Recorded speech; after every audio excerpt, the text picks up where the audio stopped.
इतना क्यों सताते हो। बिना तुम्हारी हूँ मैं, बिना तुम्हारी हूँ,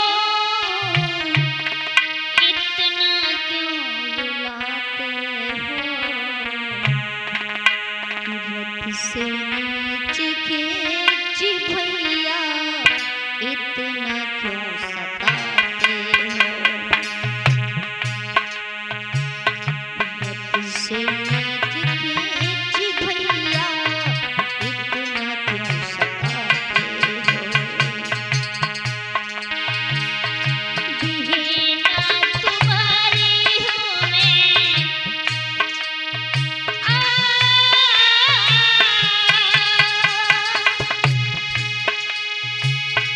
बिना तुम्हारी हूँ मैं, इतना क्यों रुलाते हो। रत से नीचे खींच भैया, इतना क्यों सताते हो।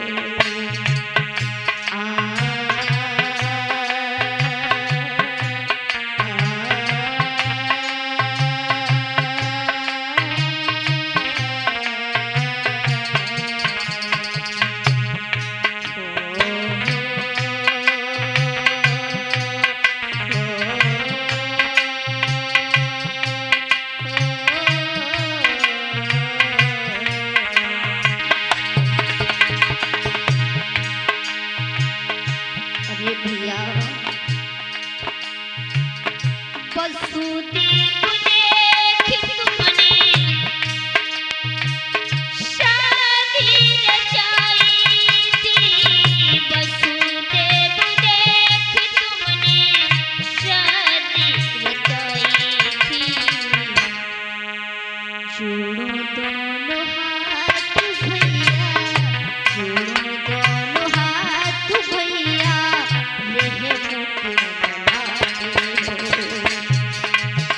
जोड़ो दोनों हाथ भैया, रहे मुझको मनाते हो।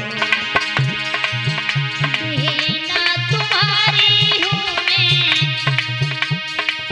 बिना तुम्हारी हूँ, बिना तुम्हारी हूँ मैं, इतना क्यों सताते हो।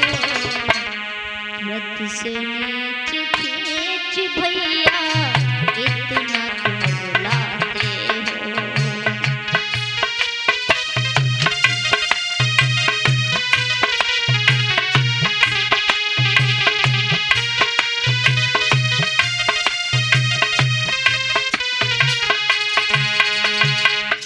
आज देवकी रोने लगी है और कहने लगी है, भैया मुझे मत मारो भैया, मैं आखिर आपकी छोटी बहन हूँ, इस तरह से मारना अच्छी बात नहीं है। पर वो दुष्ट कंस नहीं माना है। देवकी बहुत रो रही है। जब देवकी रोने लगी है, कंस जब नहीं माना है, वसुदेव जी ने जब ऐसा देखा, जवाब दिया है कि आप तो भोज वंश के होनहार वंशज हैं, कुल की कीर्ति बढ़ाने वाले हैं, बड़े बड़े सूरवीर आपकी प्रशंसा करते हैं, और आप तो समझदार हैं, एक राजा है, ये आपकी बहन है देवकी। दूसरी बात तीसरी है, और तीसरी बात विदा का समय है। कंसराज इसे तुम कैसे मार सकते हो। जवाब दिया है, अरे भोजराज कंस, हरे कंस इसे कौन मारे। बोले वसुदेव, हरे कंस इसे कौन मारे, और तेरी बहन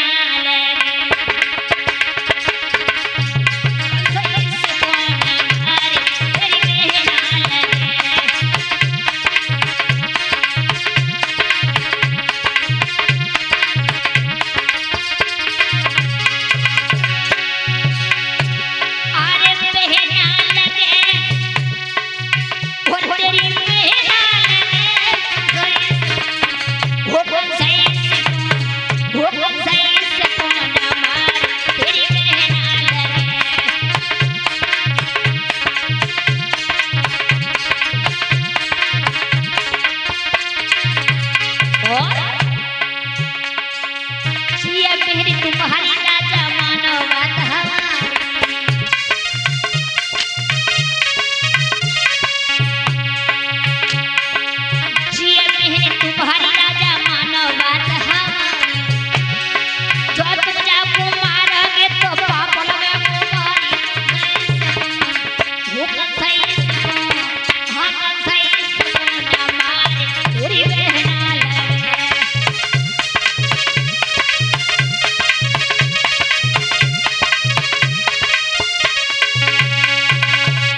उन्होंने जैसे ही कहा है भोजराज कंस मान गया।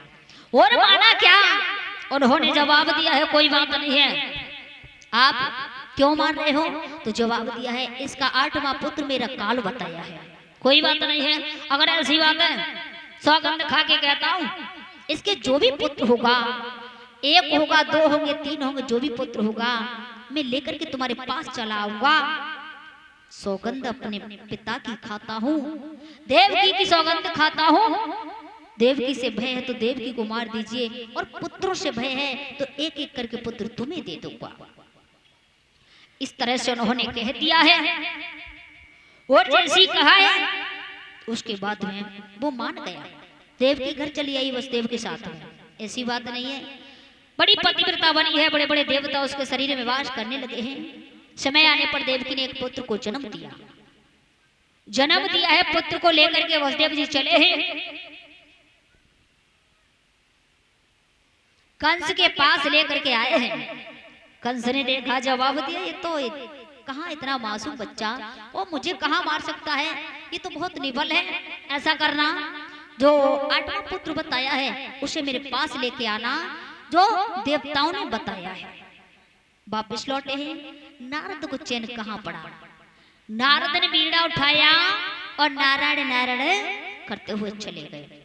और नारद, आप लोग सोच रहे होंगे नारद कोई जमाने की बात है, नारद न जाने कैसे होंगे, काले होंगे, गोरे होंगे, मोटे होंगे, पतरे होंगे, कैसे होंगे नारद। अगर देखा जाए तो नारद घर घर में नारद, और एक दूसरे के पीछे नारद, हर जगह नारद हैं। और नारद आप जानती हो जो चौंटाने वाले होते हैं वो नारद होते हैं, जो एक दूसरे को चौंटाते हैं वो नारद होते हैं। घर घर और गांव गांव में नारद मिलेंगे, क्योंकि 10 सदस्य अगर घर में हैं तो 5 एक तरफ है, 5 एक तरफ है, तो जैसे समझ लो बिनऊ में नारद है। क्योंकि अगर वे एक दूसरे से कहेंगे ना तो वो पार्टी घर में कैसे अलग होगी। नारद नामानी नहीं, रद मानी खत्म, जिनकी बात खत्म ना हो, इधर की उधर कह दे, उधर की इधर कह दे, वो होते हैं नारद। और नारद एक दूसरे के पीछे लगे रहते हैं। और नारद होते ना वो क्या सोचते मालूम है, मौका देखते हैं कि हमें कहीं ऐसा उपाय नजारा देखने को मिल जाए जहां तुरंत देख करके दूसरे से कह दें और जुटवा दें।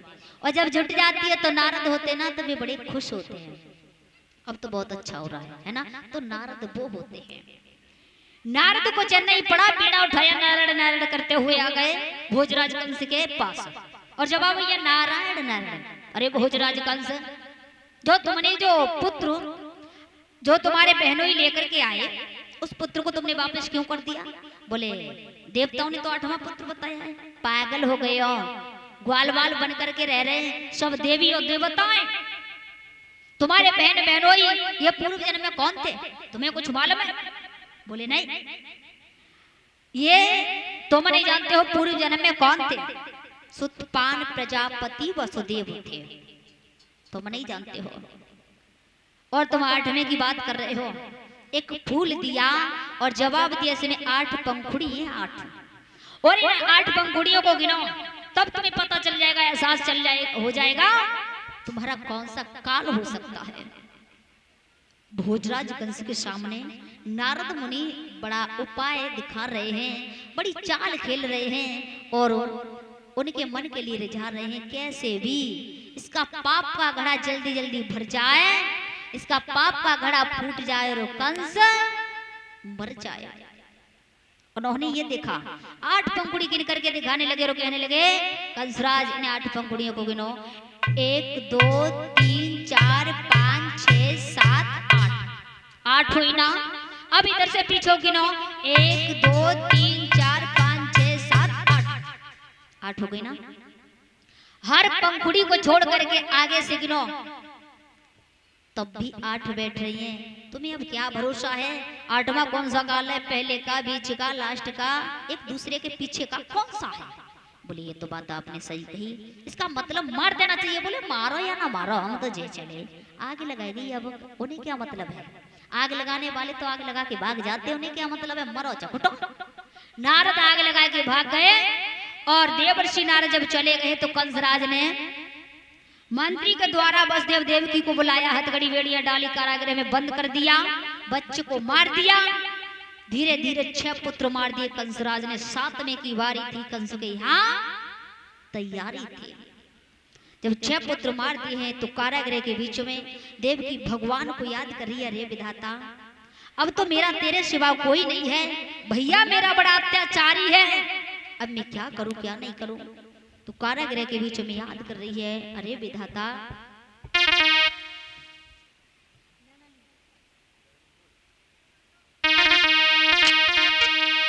आज देवकी याद कर रही है, हरे मेरी हरो विपत्ति करतार और देवकी जेल बीच रोवती है मेरी।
देवकी आज कारागृह के बीच में रो रही है, रुदन कर रही है। और जब रुदन कर रही थी तो इधर धीरे धीरे 7वें गर्भ की बारी थी। आज 7वें गर्भ में शेष मुखों के शेष नाग और देवकी के गर्भ में आ गए हैं। बड़ी अच्छी तरह से देवकी रहने लगी है। और जैसी गर्भ में आए हैं मेरे भैया तो इधर हुआ क्या है, देवकी के गर्भ में 7वें में आए हैं। ये खबर मालूम पड़ी, भगवान विष्णु ने योग माया को भेजा है और जवाब दिया, अनेकों नामों से पुकारी जाओगी, अंश निकाल करके रोहिणी के गर्भ में रख दो। तुम मैया सोदा के गर्भ से जन्म लेना और मैं देवकी के गर्भ से जन्म लूंगा, लेकिन जल्दी ही गोकुल आ जाऊंगा। इतना कहा है तो योग माया वहां से चली, गर्भ निकाला, रोहिणी के गर्भ में रख दिया। सुबह हुआ, कंस को मालूम पड़ा देवकी का 7वां गर्भ नष्ट हो गया। बहुत खुश होने लगा है, अब तो ये अच्छा हुआ। धीरे धीरे समय व्यतीत हुआ, भगवान के तेज को वसुदेव ने लिया और वसुदेव के तेज को देवकी ने लिया, गर्भवती हो गई। अब तो जेल में प्रकाश फैल गया है। कंस को मालूम पड़ा, हड़बड़ाता आया और कहने लगा, ऐसे गर्भ मैंने कभी नहीं देखे जो आज देख रहा हूँ। अरे ऐसे गर्भ मैंने कभी नहीं देखे, जेल में प्रकाश फैल रहा है। अब मुझे भरोसा है कि मेरा काल आ चुका है। इस तरह से कंसराज खाते पीते उठते बैठते लेटते अब तो भगवान का ही चेहरा देख रहा है। समय व्यतीत होता जा रहा है। गर्भ स्थिति करने के लिए भगवान विष्णु की, ब्रह्मा नारद बहुत सारे देवताएं हैं और गर्भ स्थिति करने के बाद समझा करके वहां से सब देवता चले गए। बोले गोविंद भगवान की जयकारो तो लगाई दे करो, है मिलजुल के ऊपर हाथ करके जयकारो तो लगाई दे करो। कंजूसी करो, रुपया पैसा में कंजूसी करो, लेकिन भगवान के नाम में और जयकारे में कभी कंजूसी नहीं करनी चाहिए। है मान बने जन के जहाँ जाओ, खाओ खवाओ मत, खाओ खवाओ मत, कंजूसी करे आओ, है ना, लेकिन तुम्हारे द्वारे पर आ जाए तो राम राम जरूर करो। समझ गए ना? बोल